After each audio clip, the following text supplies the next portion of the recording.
Hi guys, James at Rampant Lion Reviews again for you today with another beer review. For this one we are going to head to Yorkshire once again, and this is a brewery that I've now done a good few reviews for and I've been quite impressed with the stuff that they've been putting out. So for this one we're going to return to Roosters Brewery, who are from Knaresborough in Yorkshire.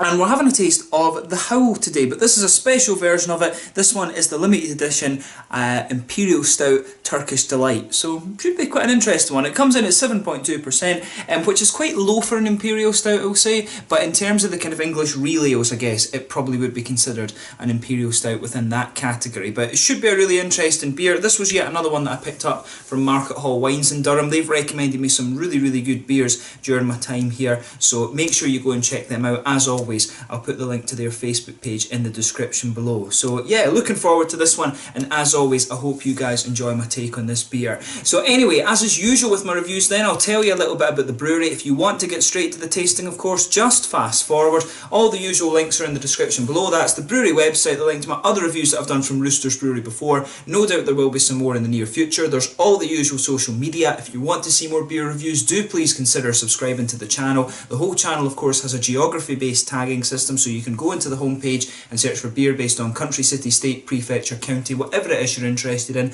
Do check out the playlist of beers from different countries. There is one there for all the English beers that I've reviewed for you. That's constantly being added to, and as always, please do get in touch and let me know some of the other beers and breweries that you guys would like to see me review. It's always great to hear from you guys that are watching the videos, and the support that you show the channel is hugely appreciated. So anyway, to tell you a little bit about the Roosters Brewery then. So on to my brewery notes. The Roosters Brewery was founded back in 1993 by Sean Franklin and his wife Alison, and they're based in Knaresborough in Yorkshire. But he'd previously founded the Franklin's Brewery, which he then sold on in 1986. But Sean's apparently quite a perfectionist when it comes to brewing and also storing beer, and he'd also been heavily involved in the UK National Hop Association as well. So the brewery started off as a cask only brewery, and they became known for putting a lot of flavour into their beers at a time when most breweries were actually stripping back, and they won many awards, I can't speak tonight, as a result of this. But in 2001 Sean decided that he wanted to retire, and the brewery was then sold to the Fozzard family. So Ian Fozzard, who heads the company, had a background as an accountant, and he'd worked in general management as well, and he'd been a long time member of CAMRA and was also involved in the Rodent Inns group, who'd taken over a lot of inns and real ale pubs throughout Yorkshire and basically given them a new lease of life. So he was quite well versed in the trade. But he now runs the brewery with his son Tom and Oliver. Oliver had worked in brewing with the Daleside Brewery in Harrogate and then with Copper Dragon as well. And when the Fozzards took over Roosters, he worked for a few months alongside Sean Franklin and gained his brewing certificate as well. Tom, on the other hand, had a background in publishing and journalism, and he was working at Beer Ritz in Leeds, and he's now the commercial manager at the brewery as well. But over the years they've continued to increase their capacity, and in 2014 they became one of the first English craft breweries to install a canning line, and the following year they began to export their beer for the first time. So it was quite a long time actually before they were able to export their beer. It's quite interesting that a brewery has survived so long simply as a cask brewery actually. But in 2018 they celebrated their 25th anniversary, so this year they've actually been releasing a lot of collaboration brews. They're doing one collaboration a month with a lot of different breweries from around England. They've done ones with Thornbridge, Beavertown, and I forget who the other ones have come out with as well, but do keep an eye out for the collaboration beers. The ones that I've tried so far have been pretty good. But again, that's all you really need to know about the brewery. We've been through the Roosters Brewery a good couple of times now. If you want to read a little bit more, check out the brewery website in the description below, and you can follow them on Facebook as well. They do seem to be quite prolific these days, so there's always lots of different beers coming out, and this one in particular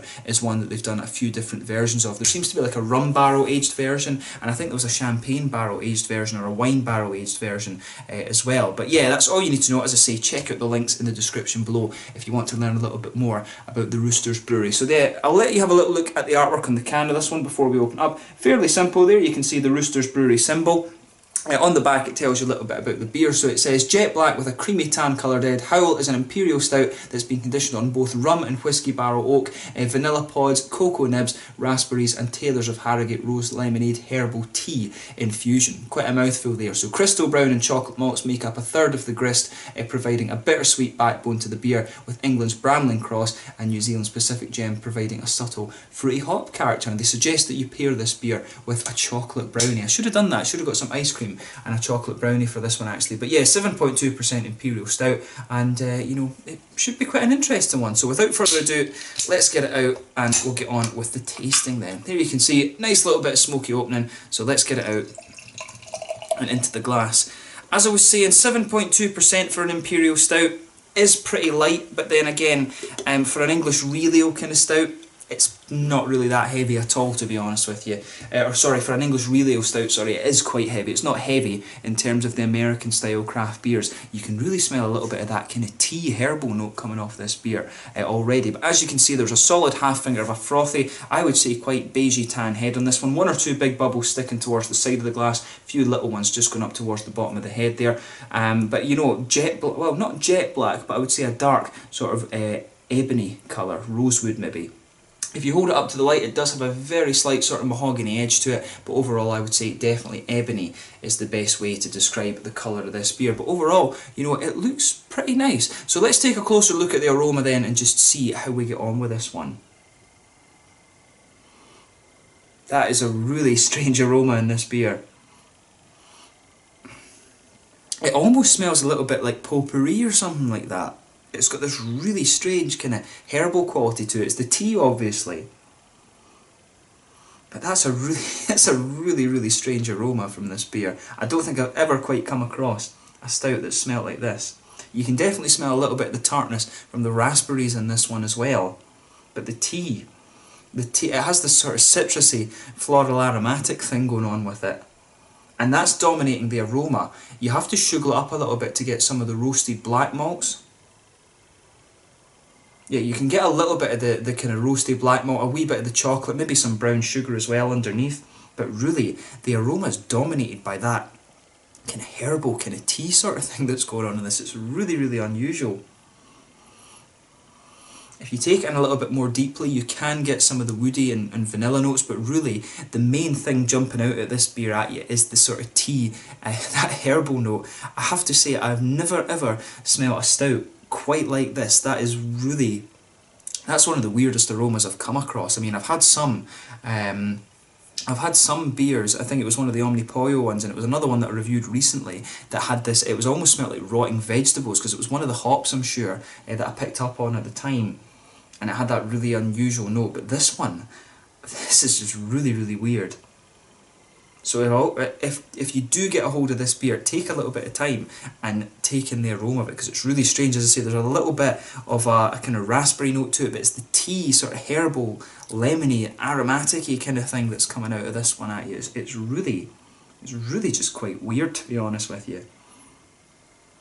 It's kind of attractive once you get used to it in a way, but it's definitely one of the weirder aromas that I've come across in a beer. So let's not kind of dither about too much on the aroma with this one, because I'll be sitting thinking about it all day. So yeah, let's have a taste of this one then. So this one is the Howl, the Turkish Delight edition from Roosters Brewery in Knaresborough in Yorkshire. Imperial Stout at 7.2%. Let's get stuck into this beer. Slange out and skull.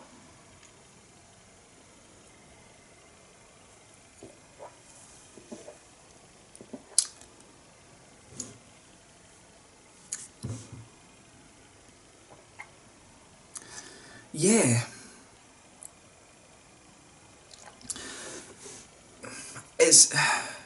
I'm not sure about this one. It's really strange.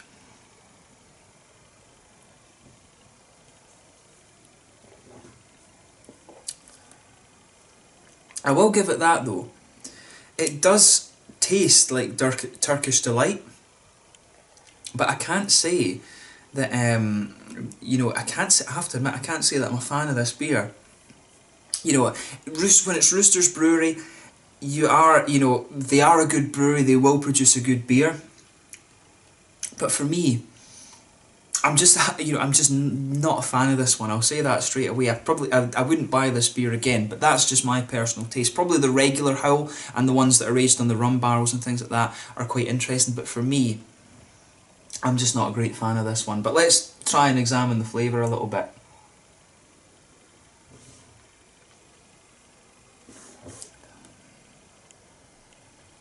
Yeah, so with this beer, you can feel a little bit the roasty kind of black malt, that kind of blankets the middle of your palate. There is a little bit of a kind of bready quality just on top of that. Some of the chocolate sitting there, as you move further into the aftertaste, there's a little bit of chocolate coming out of this one. There is maybe a little bit of a toasted brown sugar sweetness right in the middle of your palate too.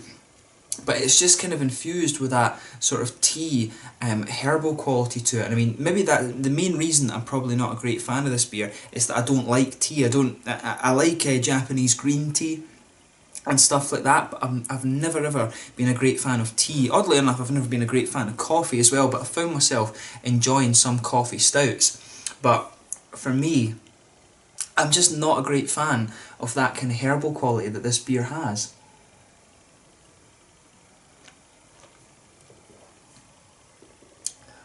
And I mean, as you take in more and more of the beer, you know, you do start to become a little bit more accustomed to it. Some of the vanilla actually is starting to come out of this beer a little bit later on as well. But I don't like that I've said it a few times, I just don't like that kind of tea infusion in the beer. I've heard a few people talking about like Earl Grey infused IPAs and stuff like that, and I have avoided them just because I know I don't like tea.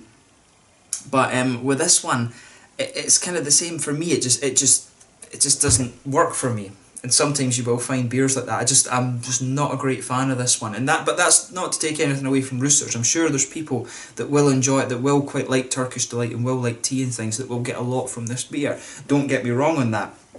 It is just not for me.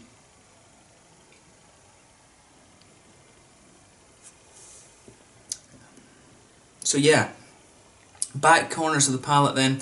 There's a little bit of an earthy, hoppy quality to this one as you come further forward along the sides of the tongue.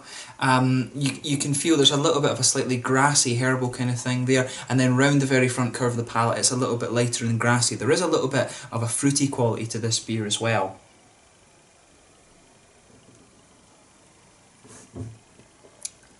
So yeah, on the fruity side of things, for me, it's a sort of figgy note. There's maybe a little touch of a kind of raisiny sharpness to this one, but you know, the thing that's kind of lingering into the aftertaste for me is that sort of herbal, tea-ish quality, the sort of lemonade-y note that the beer has. There is a little bit of that lemony citrus, the floral aromatic-y thing from the from it coming out as well, but you can just feel that lingering into the aftertaste. But as I say, that kind of tea-infused beer, it's just not for me. It's just, these flavours for me just do not go together. I just don't like that combination. But I mean, you can tell, and as I say, Roosters are a brewery that have a reputation. It is a well-crafted beer. There will be people that really quite like that one. It just doesn't hit the spot for me, and unfortunately, that's just kind of how it goes sometimes. But yeah, if you like Turkish Delight, then I'm sure you'll quite enjoy this beer. If you like sort of tea-infused IPAs, then the stout, I guess, can be another kind of interesting addition. As a beer tuber, you do want things that are going to test your palate and stuff a little bit, but it's something, you know, you will come across things that you just don't like every so often. So in terms of the mouthfeel of this one then, mid-bodied, carbonation is quite smooth in this. It has that typical mouthfeel that you get from Roosters.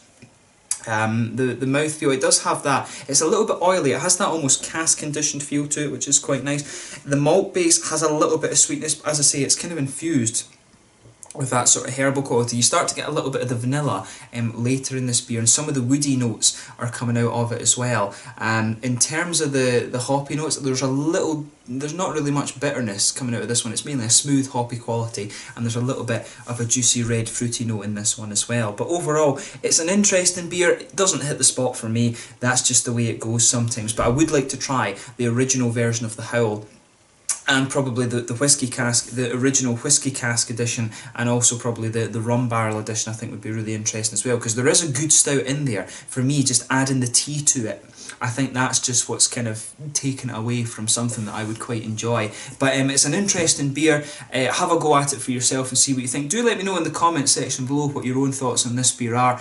It is an interesting one. I'm glad that I got to try it, and it is kind of interesting. It's been a while since I've come across a beer that I've just not really understood. I just don't understand what the appeal is of putting tea in beers. It's just never, it's just something that's never really hit me, to be honest. But yeah, an interesting beer, and I will catch you guys very soon with another Roosters review. I do have one of their other, I think it's one of their stouts actually that I do have to review, so I will make sure I review that for you. But I hope you've enjoyed my take on this beer. Let me know your own thoughts on it in the comment section below. Thank you once again for watching my beer reviews. Until the next time, please like, subscribe, share, all the usual YouTube stuff. Let me know your own thoughts on this beer in the comment section below, like I said, and I will catch you guys very soon with another beer review. This was the Howl Turkish Delight edition from the Roosters Brewery in Knaresborough. An interesting beer, but not one I think that I'll be revisiting. So until the next time, it's Landry just now, and I will catch you guys very soon. Cheers.